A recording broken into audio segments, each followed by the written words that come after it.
Herkese salam dostlar. Yine her defa niyeyse bu girişi eləyirəm. Mən sizə bu dəfə eləməyəcəm. Deyəcəkdim ki, yine uzun zaman sonra qarşınızdayım. Amma həqiqətən biraz vaxt tapa bilmirəm. Biraz işlərim qarışıqdır. Bu dəfə havalar isindiyi üçün düşünürəm ki, videolarımı həyətdə çəkərəm və belə də elədim. Bu mənim həyətdə çəkdiyim ilk videom olacaq. Bugün sizinlə hizmetçi serisini inceləyəcəyik. Başlayaq ümumi məlumatdan. Kitab göründüyü kimi 3 hissədən ibarətdir və sizə belə deyim, mənim oxumaq istəsəz bu kitabları bir günə də qutara bilərsiniz. Dili çox sadə və axıcıdır, tərcüməsini də çox yaxşı eləyiblər və yazarın öz dili də orijinal dildə, yəni belə deyək.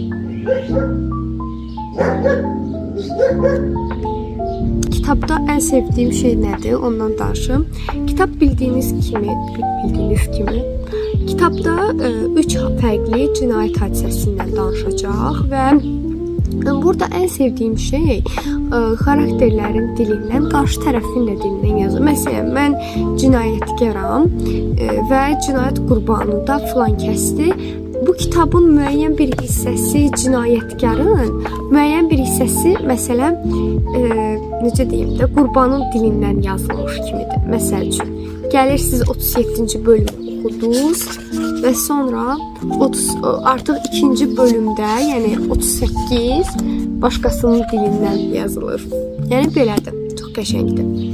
Başlayaq ilk kitabda. Yəni mən bu cinayətkar falan bunu şərti olaraq dedim. Yəni bütün 3 kitabda da elə cinayətkar qurban məsələsi deyil, yəni məsələ. Bəli.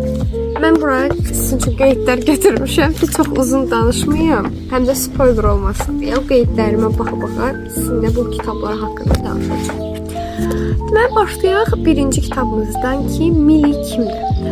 Baş qəhrəmanımız Millidir və xidmətçi olaraq müəyyən bir səbəbdən həbsə girir. Kitabda o səbəbi biz çox sonra öyrənirik, amma bu vaxta qədər bilirik ki, həbsə girib və həbsxanadan çıxandan sonra ona bir iş lazımdır, qalacaq bir yer lazımdır, pul qazanmağa ehtiyacı var və s. və s. Buna görə də xidmətçi olaraq deməli, elanlar yerləşdirir müəyyən yerlərə və Nina Winchester adında bir xanımla tanış olur, onu evinə dəvət eləyir və ev çox həqiqətən gözəl bir evdir. Biz ilk hissəni Millinin dilindən oxuyuruq və Milli burada evi çox bəyənir. Nina'nın ona qarşı davranışlarını da çox bəyənir. Nina da qəribə olan bəzi şeylər görür, amma təbii ki, işinin xatirinə deyir ki, mənim bu pula ehtiyacım var və s. və sakit durur və işi qəbul edir. Winchester evində həmçinin 3 nəfər yaşayır, belə deyək. Nina, Cecilia, bir də onun həyat yoldaşı Andrew. Cecilia Nina'nın qızıdır, birinci həyat yoldaşından olan. Biz spoiler oldu bu deyəsən.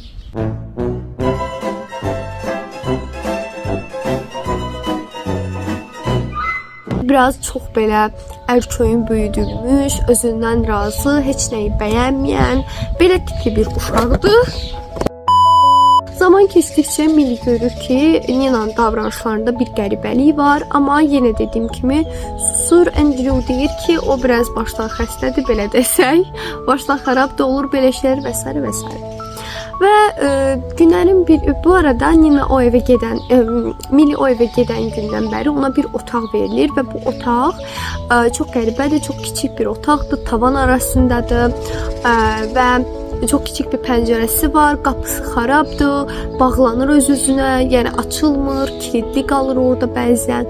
Nəsə, bu hadisələr belə və günlərin bir günündə Milli Nina haqqında çox qəribə bir şey öyrənir və o məlumatı öyrənəndən sonra Millinin həyatı tamamilə dəyişir. O hadisələr, o evdə baş verən hadisələrə artıq başqa cür yanaşmağa başlayır.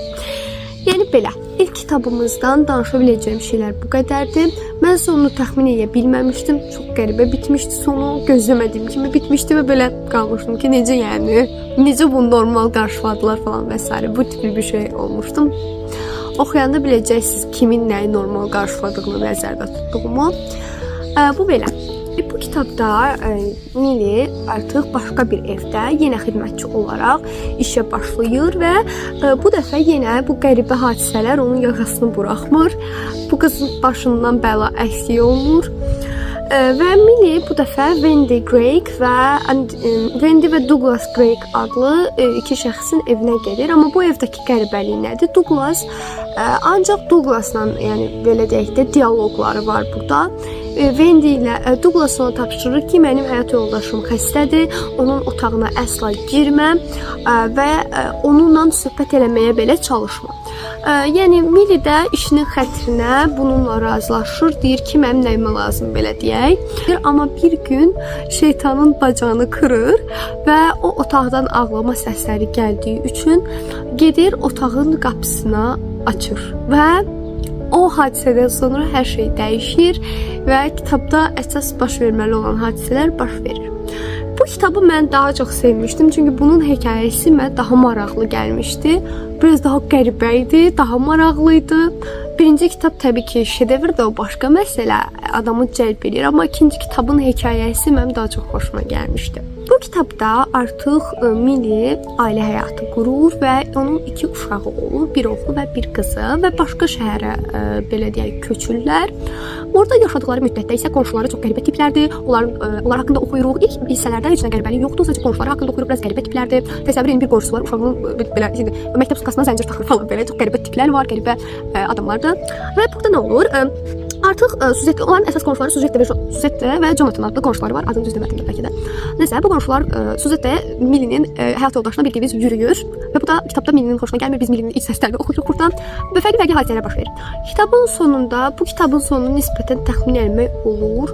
Digərlərinin olmur da, halbuki bunun olur. Niyə görə olur? Çünki ipucularını birləşdirmək olur. Burada ipucuları çox var. Yəni o da dediyim kimi, siz burada ilk 50 səhifədə başa düşmürsünüz nə baş verir, ya da ilk 100 səhifədə başa düşmürsünüz. Axırına zaten çox az qalmış təxmin eləyirsiniz. Detalları o təxmin edə bilmədiyiniz üçün detalları oxuyanda bir iki dəfədə şok olursunuz.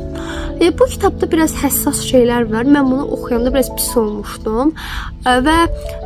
Amma bu elə bir dillə yazılıb ki, hər adam bunu başa düşməyəcək. Ona görə burada məsələmdə kitabı əgər balaca yaşlı nisbətən biri oxusa, o şeyləri başa düşməyəcək, böyük bir ehtimal ki. Amma başa düşən insanlar üçün də həqiqətən çox pisdir bu məsələ.